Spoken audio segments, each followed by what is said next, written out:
Assalamualaikum warahmatullahi wabarakatuh. Selamat pagi anak-anak ibu. Apa kabar kalian?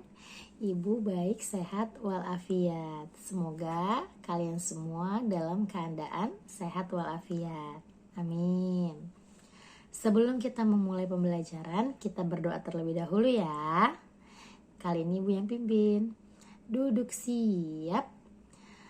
Berdoa menurut agama dan kepercayaannya masing-masing. Berdoa dimulai. Berdoa selesai. Hari ini kita akan belajar pelajaran ilmu pengetahuan alam tentang zat tunggal dan campuran. Nah, yang pertama adalah apa itu zat? Zat atau materi adalah segala sesuatu yang menempati ruang dan memiliki massa. Menempati ruang di setiap sudut dan memiliki massa itu namanya materi.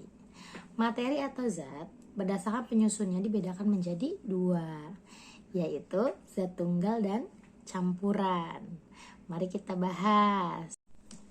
Zat tunggal adalah materi yang terdiri atau tersusun dari satu jenis zat saja. Ingat ya anak-anak, cuma satu.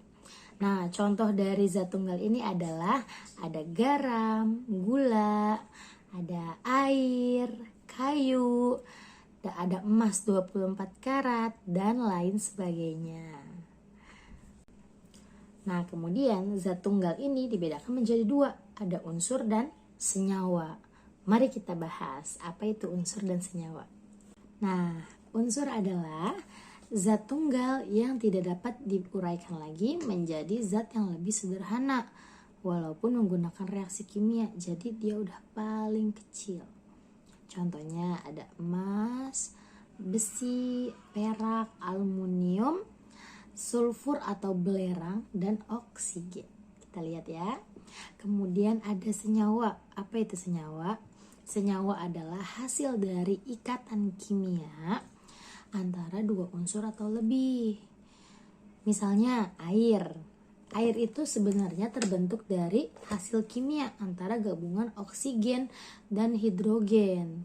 Mereka bergabung menjadi H2O, molekul H2O, kemudian yang disebut dengan air. Contoh lain lagi, senyawa dalam kehidupan sehari-hari. Misalnya garam. Garam itu merupakan senyawa, berarti garam itu zat tunggal. Ada gula, ada asam cuka, dan ada soda kue. Itu yang dalam kehidupan sehari-hari. Dan masih banyak lagi contohnya. Sekarang yang kedua adalah campuran.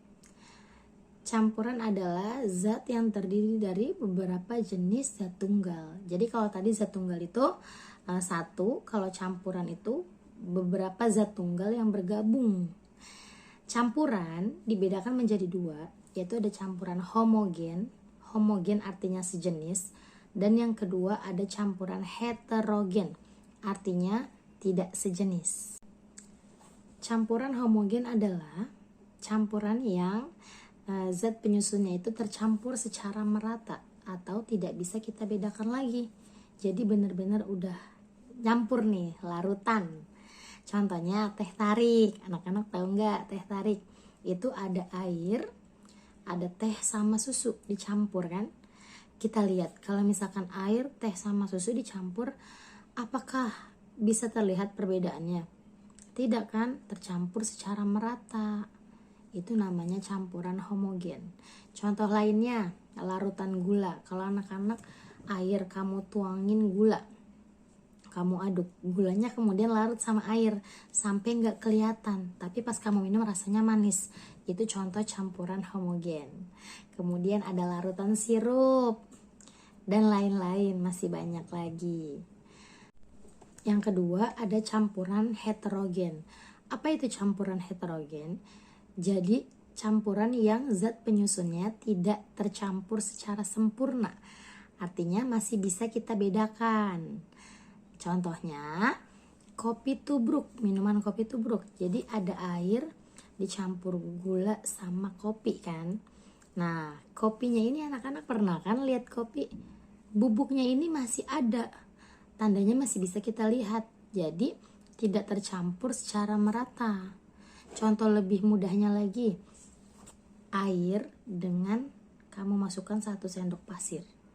Nah, ke anak-anak aduk nih. Kemudian kita masih bisa lihat pasirnya kan? Nah, itu namanya campuran heterogen karena tidak tercampur secara sempurna. Masih ada zatnya, masih kita bisa lihat, oh, ini pasirnya masih ada. Berarti itu tidak tercampur secara merata. Nah, oke. Paham ya? Kalau anak-anak sudah paham, ibu akan berikan soal di papan tulis, kemudian kalian salin dan kalian jawab di kumpul ke ibu. Oke, silakan lihat soalnya. Nah, dari soal tersebut kalian tulis dan jawab, kemudian dikumpul ke WA grup ya. Atau boleh PC ibu, boleh juga kirim di aplikasi psikologi. Terserah anak-anak, kalau misalkan psikologinya error boleh dikirim ke WA. Terima kasih anak-anak. Ibu akhiri pembelajaran kali ini. Semoga pembelajaran kali ini bermanfaat untuk kita semua. Jadi kalian dapat membedakan yang manakah zat tunggal, yang manakah yang campuran, yang manakah yang unsur, dan yang mana yang senyawa, yang mana yang campuran homogen dan yang mana yang campuran heterogen. Ibu akhiri pembelajaran kita hari ini. Semoga anak-anak senang ya. Ya, kita menutup pembelajaran hari ini dengan mengucapkan alhamdulillah. Ibu akhiri pembelajaran kali ini. Wassalamualaikum warahmatullahi wabarakatuh.